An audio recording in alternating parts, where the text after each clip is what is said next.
गोकुलधाम में चोरी हो गई और इस चोरी का इल्जाम सीधा जेठालाल और तारक मेहता के सिर फूटने वाला था।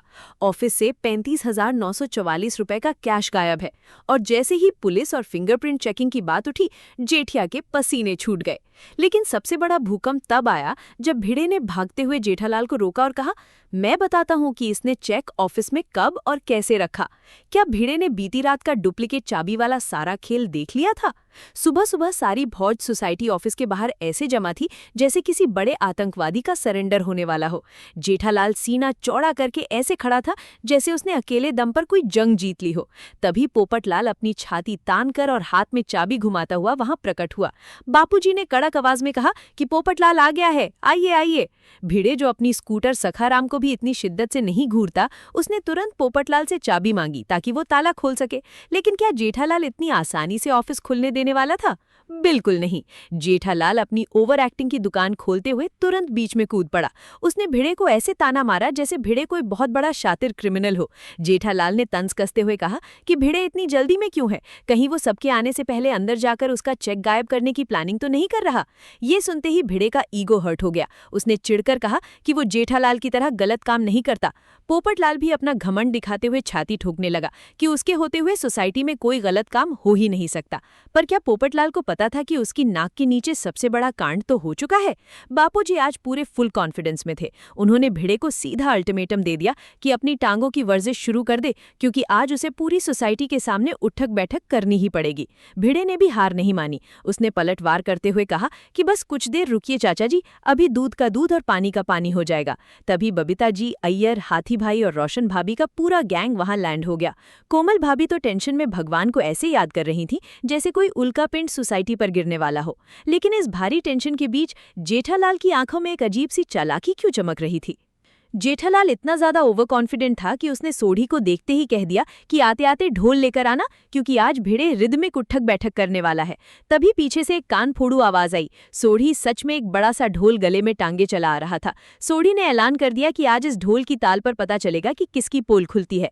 माधवी भाभी से लेकर बबीता जी तक सबके चेहरों पर 440 वोल्ट का टेंशन साफ दिख रहा था। लेकिन इस हंसी मजाक के बीच डॉक्टर हाथी ने जो किया, उसने एक नया भूचाल खड़ा कर दिया। डॉक्टर हाथी मासूमियत से आगे बढ़े और बापूजी के हाथ में दर्द निवारक गोलियों की एक डिब्बी थमा दी ताकि उठक बैठक के बाद उनका दर्द कम हो सके। जेठालाल चिढ़ गया और बोला कि ये बापूजी को क्यों दे रहे हो, भिड़े को दो। हाथी भाई ने वो डिब्बी भिड़े को थमा दी और कहा कि जरूरत ना पड़े तो वापस कर देना। भिड़े ने वो डिब्बी अपनी जेब में रख ली। इसके बाद पोपटलाल ने खुद को इस मैच का अंपायर घोषित कर दिया और अपनी जेब से चाबी निकालकर ताले में लगा दी। सब लोग अपनी सांसें रोके टुकुर टुकुर उस ताले को देख रहे थे। लेकिन ताला खुलते ही जो खौफनाक मंजर सामने आया, उसने सबके पैरों तले जमीन ही खिसका दी। दरवाजा खुला और जेठालाल चीते की फुर्ती से अंदर घुसा। अगले ही पल वो खुशी से चीख पड़ा। उसने अपना चेक हवा में लहराते हुए ऐसा जश्न मनाया जैसे उसे कोई खजाना मिल गया हो। बापूजी का सीना गर्व से चौड़ा हो गया। जेठालाल सोढ़ी के ढोल की ताल पर नाचने ही वाला था कि तभी पीछे से भिड़े की एक रोंगटे खड़े कर देने वाली चीख गूंजी। अरे देवा, सोसाइटी में चोरी हो गई है।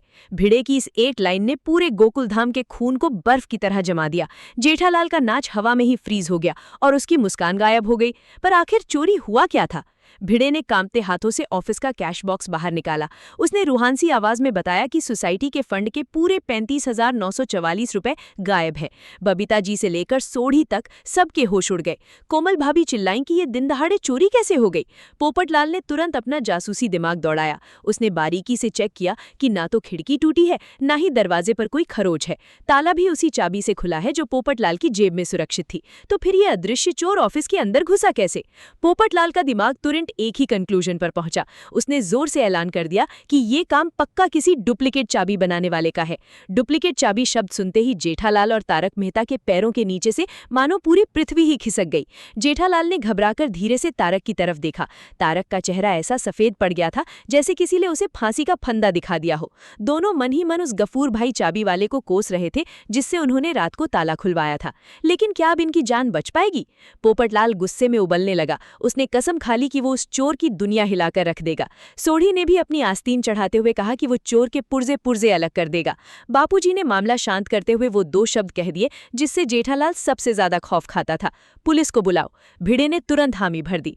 तारक मेहता का ब्लड प्रेशर आसमान छूने लगा। उसे अपना डाइट फूड याद आने लगा। अगर पुलिस आ गई तो वो और जेठालाल तो बिना ओवन के ही रोस्ट हो जाएंगे। जेठालाल अब किस हद तक जाएगा इस पुलिस को रोकने के लिए? जेठालाल ने अपना सबसे बड़ा ब्रह्मास्त्र चलाया, जो असल में उसकी सबसे बड़ी बेवकूफ़ी साबित हुई। उसने हकलाते हुए कहा कि पुलिस के झंझट में क्यों पड़ना, 35,000 ही तो हैं, वो अपनी जेब से इस नुकसान की भरपाई कर देगा। ये सुनते ही सब लोग चौंक गए। बबीता जी, अय्यर और हाथी भाई का शक गहरा हो गया। अगर आज जेठालाल चोरी का पैसा भर रहा है तो कल सोसाइटी में किसी के घर में लाखों की चोरी हुई तब क्या होगा? भिड़े ने सीधा पॉइंट मारा कि ऐसे तो हम कभी असली चोर को पकड़ ही नहीं पाएंगे। बापूजी ने भी जेठालाल की क्लास लगा दी। क्या जेठालाल के पास अपनी गर्दन बचाने का कोई और बहाना बचा था? जेठालाल ने हार न मानते हुए कहा कि पुलिस आकर करेगी भी क्या? पोपटलाल ने तुरंत जवाब दिया, फिंगरप्रिंट्स। पोपटलाल ने बताया कि जिसने भी डुप्लीकेट चाबी से ताला खोला होगा उसकी उंगलियों के निशान उस ताले पर जरूर होंगे। ये सुनते ही जेठालाल और तारक की आत्मा ने शरीर छोड़ने की तैयारी कर ली, क्योंकि कल रात ताला इन्हीं दोनों ने अपने हाथों से खोला और बंद किया था। सोढ़ी ने आग में घी डालते हुए कहा कि पुलिस अपने साथ स्निफर डॉग भी लाएगी। जेठालाल ने तुरंत बापूजी के कुत्ते वाले डर का फायदा उठाना चाहा, लेकिन बापूजी ने भी कह दिया कि वो घर चले जाएंगे, पर कुत्ता तो सोसाइटी में आकर ही रहेगा। जेठालाल चारों तरफ से बुरी तरह घिर चुका था। अब वो अपना आखिरी दांव क्या चलेगा? जब बचने का कोई रास्ता नहीं दिखा तो जेठालाल ने चुपके से वहां से खिसकने की कोशिश की। उसने घड़ी देखते हुए कहा कि उसे दुकान जाने में बहुत लेट हो रहा है। तारक मेहता ने भी पीछे खिसकते हुए ऑफिस का बहाना बनाया, लेकिन भिड़े और बापूजी ने उन्हें वहीं रोक दिया। बापूजी ने फरमान सुना दिया कि जब तक चोर का पता नहीं चलता कोई कहीं नहीं जाएगा। जेठालाल और तारक मेहता एक दूसरे को बलि का बकरा बनाने में लग गए। जेठालाल ने फुसफुसाते हुए कहा कि तारक सब सच बता दे। तारक ने कहा कि जेठालाल खुद अपने पाप को भूले। दोनों की इस खुसुर फुसुर से पहले कि कोई नया ड्रामा होता, भिड़े ने अपना फोन निकालकर पुलिस का नंबर डायल करना शुरू कर दिया। क्या भिड़े ने कॉल लगा दी? रुको, जेठालाल पूरी ताकत से चिल्लाया। उसने भिड़े को फोन करने से रोका और कहा कि तारक मेहता को कुछ बहुत जरूरी बताना है। तारक ने तुरंत पल्ला झाड़ते हुए जेठालाल पर बात डाल दी। सब लोग कंफ्यूज थे कि आखिर ये दोनों छुपा क्या रहे हैं। तभी भिड़े ने एक ऐसी भयानक लाइन बोली जिसने जेठालाल की दुनिया ही पलट कर रख दी। भिड़े ने कड़क आवाज में कहा, 1 मिनट, किसी को कुछ बताने की जरूरत नहीं है, मैं बताता हूँ। सबके चेहरों पर 440 वोल्ट का झटका लग गया। भिड़े जेठालाल की आंखों में आंखें डालकर बोला, जेठालाल, तूने चेक अंदर रखा ये तो सच है, लेकिन तूने चेक कब और कैसे रखा ये दास्तान मैं सुनाता हूँ।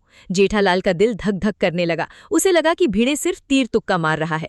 जेठालाल ने भागने की कोशिश करते हुए कहा कि उसे दुकान के लिए लेट हो रहा है, लेकिन भिड़े ने उसका रास्ता रोक लिया। बापूजी जेठालाल के बचाव में आगे आए और बोले, अगर भिंडी मास्टर, जेठिया ने कहा तो है कि जब ऑफिस में कोई नहीं था तब उसने चेक रखा था। भिड़े की आंखों में एक खतरनाक चमक आ गई। उसने अपनी जेब में हाथ डाला और वही डॉक्टर हाथी वाली पेन किलर की डिब्बी बाहर निकाली जो उसे सुबह मिली थी। उसने वो डिब्बी बापूजी के हाथ में थमा दी और बोला, चाचा जी, ये पेन किलर आप रख लीजिए, क्योंकि अब मैं जो सच बताने वाला हूँ उसे सुनकर आपके पैरों तले जमीन खिसक जाएगी। फिर भिड़े ने जेठालाल को घूरते हुए पूछा, क्यों जेठालाल, ऐसे ही हुआ था ना? जेठालाल ने कांपते हुए कहा, हाँ। भिड़े अपनी पूरी ताकत से चिल्लाया, झूठ, सफेद झूठ। चाचा जी, ये जेठालाल सरासर झूठ बोल रहा है।